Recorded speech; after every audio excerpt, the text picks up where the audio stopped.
नमस्कार विद्यार्थी मित्रांनो, स्पर्धा परीक्षा डिजिटल लर्निंग या YouTube चॅनलवरती आपल्या सर्वांचं स्वागत आहे। विद्यार्थी मित्रांनो, आज आहे 13 जानेवारी 2024। तर आपल्या डेली करंट अफेअर्सच्या सीरीज मधील काही महत्त्वाचे चालू घडामोडींचे घटक आज आपण अभ्यासूया। चला तर मग आजच्या व्हिडिओला सुरुवात करूया। फर्स्ट क्वेश्चन आहे, स्वच्छता सर्वेक्षण 2023 मध्ये कोणते शहर सर्वात स्वच्छ शहर ठरले आहे? तर याचे योग्य उत्तर आहे इंदोर आणि सुरत। तर भारतीय स्वच्छता सर्वेक्षण हे जगातील सर्वात मोठे शहरी स्वच्छता सर्वेक्षण आहे। केंद्र सरकारने जानेवारी 2024 मध्ये स्वच्छ सर्वेक्षण 2023 चा निकाल जाहीर केला आहे। तर स्वच्छ सर्वेक्षण 2024 ची थीम आहे रिसायकल, रियूज, रिड्यूस। तर 2023 मध्ये 4500 हून अधिक शहरे या यादीत समाविष्ट करण्यात आली आहेत। म्हणजे स्वच्छ सर्वेक्षणामध्ये किती शहरांचे सर्वेक्षण करण्यात आले? तर 4500 हून अधिक शहरांचे। तर इंदोर आणि सुरत यांना 1 लाखहून अधिक लोकसंख्या असलेल्या शहरांमध्ये संयुक्तपणे पहिले स्थान मिळाले आहे। तर भारतातील 1 लाखहून अधिक लोकसंख्या असलेल्या शहरांमध्ये पहिल्या क्रमांकावरती कोणती शहरे आहेत? तर इंदोर आणि सुरत। तर इंदोर या शहराला 7व्यांदा भारतातील सर्वात स्वच्छ शहर ठरले आहे। तर इंदोर हे शहर मध्य प्रदेशातील आहे, तर सुरत हे शहर गुजरात मधील आहे। तर 1 लाखहून अधिक लोकसंख्या असलेली पहिली 10 स्वच्छ शहरे आहेत। पहिले आहे इंदोर आणि सुरत, तिसरे आहे नवी मुंबई, चौथे विशाखापट्टणम, पाचवे भोपाळ, 6 विजयवाडा, 7 नवी दिल्ली, 8 आहे तिरुपती, 9 हैदराबाद आणि 10व्या क्रमांकावरती आहे पुणे, महाराष्ट्र। 1 लाख पेक्षा कमी लोकसंख्या असलेली स्वच्छ शहरे आहेत। पहिली आहे सासवड, महाराष्ट्र, दुसरे आहे पाटण, छत्तीसगड, तिसरे आहे लोणावळा, महाराष्ट्र। तर देशातील स्वच्छ राज्यांमध्ये 5 क्रमांक पाहूया। पहिल्या क्रमांकावरती आहे महाराष्ट्र, दुसऱ्या क्रमांकावरती आहे मध्य प्रदेश, तिसरा छत्तीसगड, चौथा आहे ओडिशा आणि 5व्या क्रमांकावरती आहे तेलंगणा। तर चंदीगड या शहराला सर्वोत्कृष्ट सेफ सिटी, सेफ मित्र, सेफ सिटी म्हणजे स्वच्छतेसाठी सर्वात सुरक्षित शहर हा पुरस्कार देण्यात आला आहे। तर गंगेच्या काठावर असलेल्या स्वच्छ शहरांमध्ये वाराणसी आणि प्रयागराज हे पहिल्या आणि दुसऱ्या क्रमांकावर आहेत। मध्य प्रदेशातील महूला सर्वात स्वच्छ कंटोनमेंट बोर्डाचा पुरस्कार देण्यात आला आहे। तर दिल्लीतील भारत मंडपम कन्व्हेन्शन सेंटर मध्ये आयोजित कार्यक्रमात राष्ट्रपती द्रौपदी मुर्मू आणि केंद्रीय नगरविकास मंत्री हरदीप पुरी यांच्या हस्ते पुरस्कारांचे वितरण करण्यात आले। नेक्स्ट क्वेश्चन आहे, नुकतेच पंतप्रधान मोदी यांनी उद्घाटन केलेल्या भारतातील सर्वात लांब सागरी पुलाला कोणते नाव देण्यात आले आहे? तर याचे योग्य उत्तर आहे अटल बिहारी वाजपेयी शिवडी न्हावाशेवा पूल। तर पंतप्रधान नरेंद्र मोदी यांनी 12 जानेवारी 2024 रोजी मुंबईतील मुंबई ट्रान्स हार्बर लिंकचे उद्घाटन केले। त्याला अटल बिहारी वाजपेयी शिवडी न्हावाशेवा पूल असे नाव देण्यात आले आहे। कधी उद्घाटन करण्यात आलेले आहे? तर 12 जानेवारी 2024 रोजी। कोठे? तर मुंबई येथे। तर या लिंकचे नाव काय आहे? तर मुंबई ट्रान्स हार्बर। जे आता या मुंबई ट्रान्स हार्बरचे नवीन नाव काय करण्यात आलेले आहे? तर अटल बिहारी वाजपेयी शिवडी न्हावाशेवा पूल। तर हा भारतातील सर्वात लांब सागरी पूल आहे। याची लांबी सुमारे 21.8 किलोमीटर असून हा 6 पदरी पूल आहे। तर समुद्रावरील त्याची लांबी सुमारे 16.5 किलोमीटर आहे। म्हणजे समुद्रामध्ये जे पूल बांधलेला आहे त्याची लांबी किती आहे? तर 16.5 किलोमीटर। तर हा पूल दक्षिण मुंबईला नवी मुंबईशी जोडतो। 2018 मध्ये या प्रकल्पाचे बांधकाम सुरू झाले होते।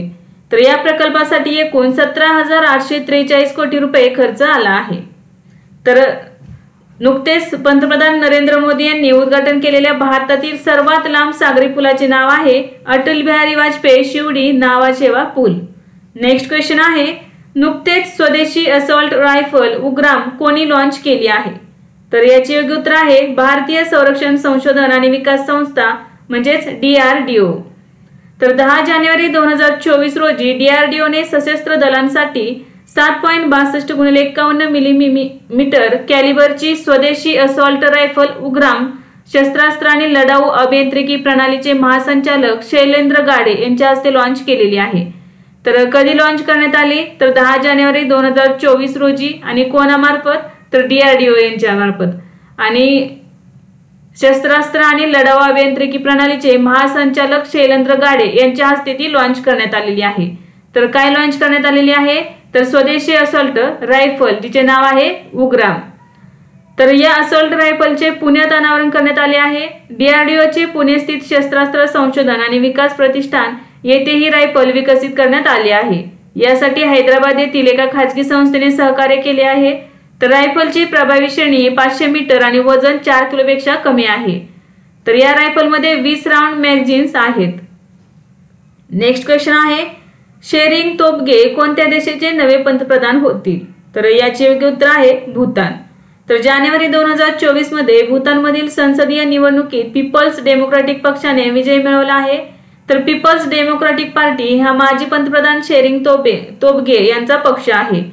तर पीडीपीने राष्ट्रीय विधानसभेच्या 47 पैकी 30 जागा जिंकल्या होत्या। तर शेरिंग तोबगे यांनी यापूर्वी 2013 ते 2018 पर्यंत भूतानचे पंतप्रधान म्हणून काम केले होते। नेक्स्ट क्वेश्चन आहे, कोणत्या राज्य सरकारने श्री रामलल्ला दर्शन योजना सुरू केली आहे? तर याचे योग्य उत्तर आहे छत्तीसगड। तर छत्तीसगड सरकारने जानेवारी 2024 मध्ये रायपूर येथे झालेल्या मंत्रिमंडळाच्या बैठकीत श्री रामलल्ला दर्शन योजना सुरू करण्याचा निर्णय घेतला आहे। तर या योजनेअंतर्गत दरवर्षी सुमारे 20,000 यात्रेकरूंना श्री रामलल्लाचे दर्शन दिले जाईल। तर 18 ते 75 वर्ष वयोगटातील लोक या योजनेचा लाभ घेण्यास पात्र असतील। अपंग व्यक्ती कुटुंबातील एका सदस्यासोबत जाऊ शकतात। तर ही योजना छत्तीसगड पर्यटन मंडळ आणि अर्थसंकल्पीय पर्यटन विभागामार्फत राबवण्यात येणार आहे। तर श्री रामलल्ला दर्शन योजना ही छत्तीसगड राज्यामार्फत सुरू करण्यात आलेली आहे। नेक्स्ट क्वेश्चन आहे, आंतरराष्ट्रीय कामगार संघटनेनुसार 2024 मध्ये जागतिक बेरोजगारीचा दर किती असेल? तर याचे योग्य उत्तर आहे 5.2%। तर इंटरनॅशनल लेबर ऑर्गनायझेशन म्हणजेच आंतरराष्ट्रीय कामगार संघटनेनुसार world employment and social outlook report 2024 जानेवारी 2024 मध्ये जारी करण्यात आलेला आहे। तर या रिपोर्टनुसार 2024 मध्ये जागतिक बेरोजगारीचा दर 5.2% पर्यंत वाढण्याची अपेक्षा आहे, जो 2023 मध्ये 5.1% होता। तर ही वाढ प्रामुख्याने प्रगत अर्थव्यवस्थांमध्ये अधिक लोक बेरोजगार असल्यामुळे झाली आहे। तर जगभरातील बेरोजगारांची संख्या वाढून 2 दशलक्ष होईल। तर या रिपोर्टनुसार उत्पादकतेत थोड्या प्रमाणात वाढ झाल्यानंतर देश साथीच्या रोगातून सावरल्यानंतर एकूण श्रम उत्पादकतात वाढ मंदावली आहे। तर या रिपोर्टनुसार उच्च उत्पन्न असलेल्या देशात 2025 मध्ये थोडीशी सुधारणा अपेक्षित आहे। नेक्स्ट क्वेश्चन आहे, युनायटेड कप 2024 चे विजेतेपद कोणी जिंकले आहे? तर याचे योग्य उत्तर आहे जर्मनी। तर युनायटेड कप हा टेनिसच्या खेळाशी संबंधित आहे।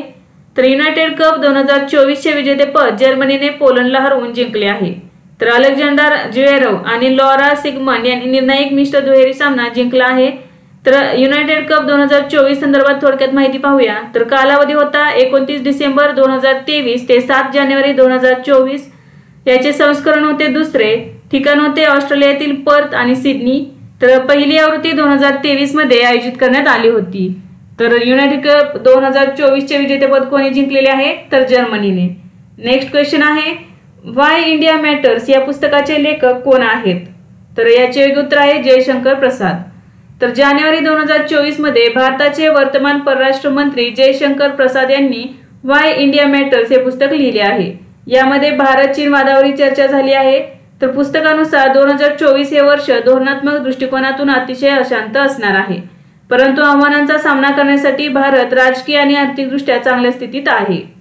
नेक्स्ट क्वेश्चन आहे, जगातील पहिला वायरलेस पारदर्शक OLED डिस्प्ले टीव्ही कोणत्या देशात लॉन्च करण्यात आला आहे? तर याचे योग्य उत्तर आहे अमेरिका।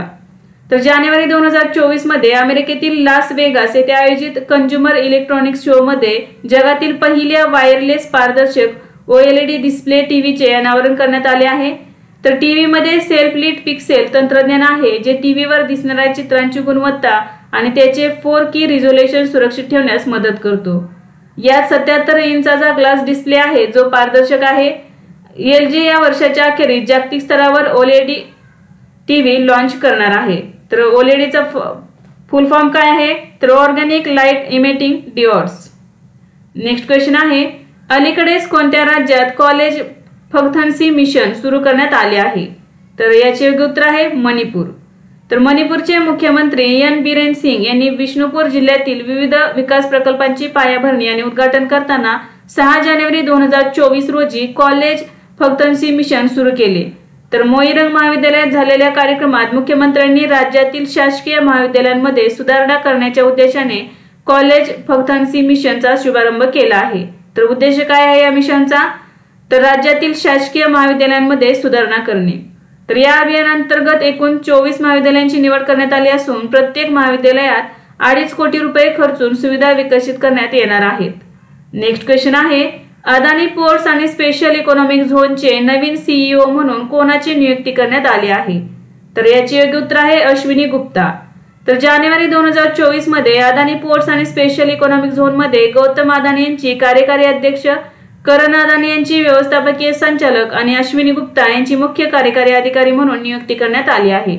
तर कंपनीचे मुख्य कार्यकारी अधिकारी म्हणून नियुक्त झालेले अश्विनी गुप्ता यांची नियुक्ती ही 3 वर्षांसाठी करण्यात आली आहे। तर अश्विनी गुप्ता यांनी निसान मोटर्सच्या जपान मुख्यालयात ग्लोबल चीफ ऑपरेटिंग ऑफिसर म्हणून काम केले आहे।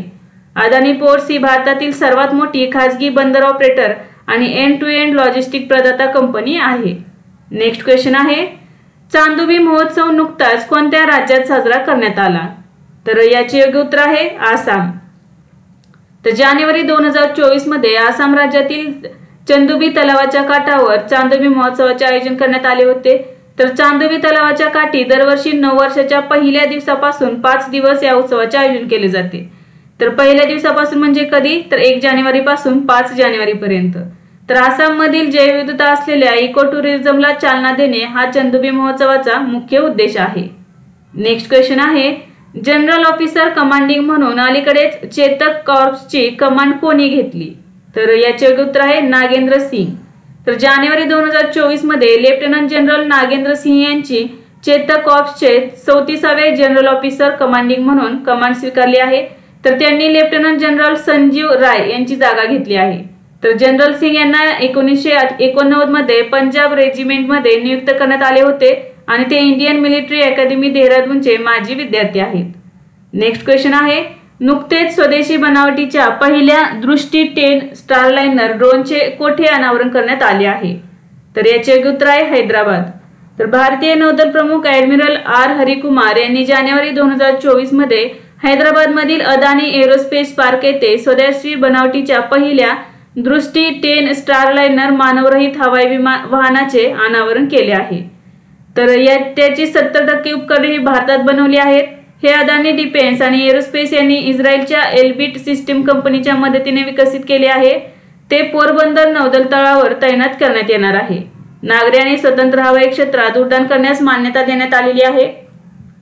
तर दृष्टी 10 स्टारलाइनरची वैशिष्ट्ये पाहूया। तर कोणत्याही हवामानात हे ड्रोन 36 तास सतत उड्डाण करू शकते। त्याची पेलोड क्षमता ही 450 किलोग्रॅम आहे।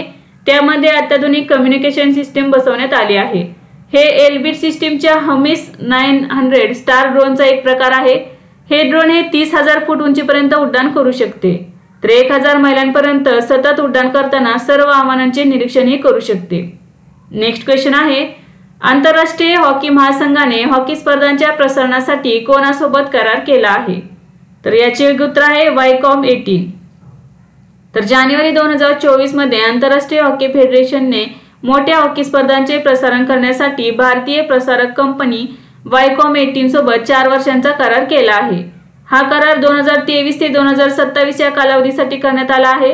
यामध्ये FIS नेशन्स कप वगळता सर्व FIS स्पर्धांचा समावेश आहे।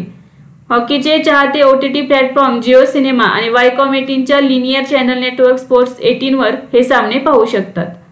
तर विद्यार्थी मित्रांनो, आज आपण 13 जानेवारी 2024 रोजीचे काही महत्त्वाचे चालू घडामोडीचे घटक पाहिले। तर यासारखेच नवनवीन व्हिडिओ पाहण्यासाठी चॅनलला लाईक करा आणि सबस्क्राइब करायला विसरू नका। धन्यवाद।